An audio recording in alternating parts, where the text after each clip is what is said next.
ಬೆಂಗಳೂರು ಅಥಾರಿಟಿಯು ಮಾಡಿರುವ ವಾರ್ಡ್ಗಳ ವಿಭಜನೆ ಬಗ್ಗೆ ಜೆಡಿಎಸ್ ಪಕ್ಷದ ಮುಖಂಡರ ಸಭೆ ಇಂದು ನಡೆಯಲಿದೆ. ಇಂದು ಬೆಳಗ್ಗೆ 11 ಗಂಟೆಗೆ ಜೆಪಿ ಭವನದಲ್ಲಿ ಲೋಕನಾಯಕ ಜಯಪ್ರಕಾಶ್ ನಾರಾಯಣ್ ಅವರ ಜನ್ಮದಿನಾಚರಣೆ ಹಮ್ಮಿಕೊಂಡಿದ್ದು, ಈ ಕಾರ್ಯಕ್ರಮ ಮುಗಿದ ನಂತರ ಸಭೆ ನಡೆಯಲಿದೆ. ಇತ್ತೀಚೆಗೆ ಮೈಸೂರಿನಲ್ಲಿ ಕಾನೂನು ಸುವ್ಯವಸ್ಥೆ ಹದಗೆಟ್ಟಿದ್ದು, ಆಡಳಿತ ಯಂತ್ರ ಕುಸಿಯುತ್ತಿದೆ. ಪೊಲೀಸರ ಮೇಲೆ ಯಾರಿಗೂ ಭಯವಿಲ್ಲದಂತಾಗಿದೆ. ಬಲೂನು ಮಾರಾಟದ ಬಾಲಕಿ ಮೇಲೆ ನಡೆದ ಅತ್ಯಾಚಾರ, ಕೊಲೆ ಪ್ರಕರಣ ಹೇಯವಾದದ್ದು. ಖಂಡಿಸಲು ಪದಗಳೇ ಇಲ್ಲ ಎಂದು ಸಂಸದ ಯದುವೀರ್ ಒಡೆಯರ್ ಆಕ್ರೋಶ ವ್ಯಕ್ತಪಡಿಸಿದರು.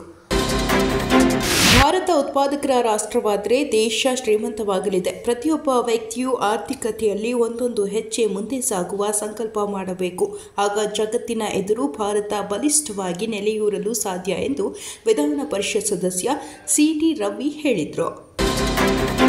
ಮೇಲ್ದಂಡೆ ಯೋಜನೆಯ 3ನೇ ಹಂತದ ಭೂಸ್ವಾಧೀನ ಪರಿಹಾರ ದರ ಜಾರಿಗೊಳಿಸಿ ಸರ್ಕಾರ ಹೊರಡಿಸಿರುವ ಆದೇಶವು ಮಾನವೀಯತೆ ದೃಷ್ಟಿಯಿಂದ ತೆಗೆದುಕೊಂಡ ತೀರ್ಮಾನವಾಗಿದೆ. ಇದರಿಂದ ಹಲವು ವರ್ಷಗಳ ಹೋರಾಟ ಸಹಕಾರಗೊಂಡಿದೆ ಎಂದು ಸಚಿವ ಆರ್.ಬಿ. ತಿಮ್ಮಾಪುರ ತಿಳಿಸಿದರು. ಮಹದೇವಪುರ ವಿಧಾನಸಭಾ ಕ್ಷೇತ್ರವನ್ನು ಗ್ರೇಟರ್ ಬೆಂಗಳೂರು ಆಡಳಿತವು ಬೆಂಗಳೂರು ಪೂರ್ವ ಮತ್ತು ದಕ್ಷಿಣ ನಗರ ಪಾಲಿಕೆಗಳ ನಡುವೆ ವಿಭಜಿಸುವ ನಿರ್ಧಾರದ ವಿರುದ್ಧ ಸಲ್ಲಿಸಿದ್ದ ಸಾರ್ವಜನಿಕ ಹಿತಾಸಕ್ತಿ ಅರ್ಜಿಯನ್ನು ವಿಚಾರಣೆಗೆ ಪರಿಗಣಿಸಿರುವ ಹೈಕೋರ್ಟ್ ಸರ್ಕಾರಕ್ಕೆ ನೋಟಿಸ್ ಜಾರಿ ಮಾಡಿದೆ.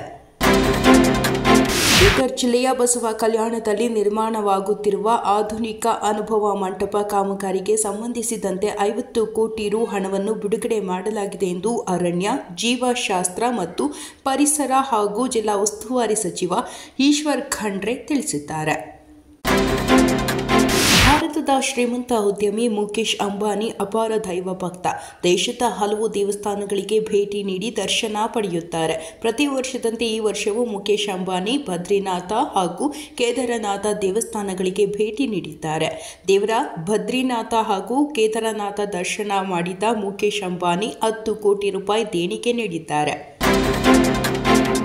ವೆನೆಜುವೆಲಾದ ಪ್ರಮುಖ ವಿರೋಧ ಪಕ್ಷದ ನಾಯಕಿ ಮತ್ತು ಮಾನವ ಹಕ್ಕುಗಳ ಕಾರ್ಯಕರ್ತೆ ಮರಿಯಾ ಕೊರಿನಾ ಮಚಾಡೋ ಅವರನ್ನು 2025ರ ನೊಬೆಲ್ ಶಾಂತಿ ಪ್ರಶಸ್ತಿ ಪುರಸ್ಕೃತೆ ಎಂದು ಘೋಷಿಸಲಾಗಿದೆ. ಈ ಪ್ರತಿಷ್ಠಿತ ಪ್ರಶಸ್ತಿಯನ್ನು ಗೆದ್ದ ನಂತರ ಮರಿಯಾ ತಮ್ಮ ಮೊದಲ ಪ್ರತಿಕ್ರಿಯೆಯನ್ನು ನೀಡಿದ್ದು, ಅವರು ತಮ್ಮ ಪ್ರಶಸ್ತಿಯನ್ನು ಅಮೆರಿಕ ಅಧ್ಯಕ್ಷ ಡೊನಾಲ್ಡ್ ಟ್ರಂಪ್ಗೆ ಅರ್ಪಿಸಿದ್ದಾರೆ. ಆರಂಭಿಕ ಆಟಗಾರ ಯಶಸ್ವಿ ಜೈಸ್ವಾಲ್ ಬಾರಿಸಿದ ಶತಕ ಹಾಗೂ ಮಧ್ಯಮ ಕ್ರಮಾಂಕದ ಸಾಯಿ ಸುದರ್ಶನ್ ಬಾರಿಸಿದ ಅರ್ಧಶತಕದ ಬಲವಾಗಿ ಟೀಮ್ ಇಂಡಿಯಾ 2ನೇ ಟೆಸ್ಟ್ ಪಂದ್ಯದ ಮೊದಲ ದಿನದಾಟದಲ್ಲಿ ಪ್ರವಾಸಿ ವೆಸ್ಟ್ ಇಂಡೀಸ್ ವಿರುದ್ಧ ಭರ್ಜರಿ ಹಿಡಿತ ಸಾಧಿಸಿದೆ.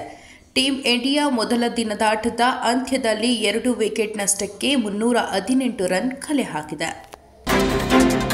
ರಿಯಲ್ ಎಸ್ಟೇಟ್ ಏಜೆನ್ಸಿ ಮತ್ತು ಜೂಜಾಟದ ವೇದಿಕೆಗಳಲ್ಲಿ ನನ್ನ ಫೋಟೋ ಅನುಮತಿ ಇಲ್ಲದೆ ಬಳಕೆಯಾಗುತ್ತಿದೆ. ವೆಬ್ಸೈಟ್ಗಳಲ್ಲಿ ಬಳಕೆಯಾಗಿರುವ ಫೋಟೋ ತೆಗೆದುಹಾಕಬೇಕು. ಭವಿಷ್ಯದಲ್ಲಿ ಬಳಕೆಗೆ ನಿರ್ಬಂಧ ವಿಧಿಸಬೇಕು ಎಂದು ನಟ ಸುನಿಲ್ ಶೆಟ್ಟಿ ಬಾಂಬೆ ಹೈಕೋರ್ಟ್ ಮೆಟ್ಟಿಲೇರಿದ್ದು, ಖಾಸಗಿ ಹಕ್ಕು ರಕ್ಷಿಸುವಂತೆ ಮನವಿ ಮಾಡಿದ್ದಾರೆ.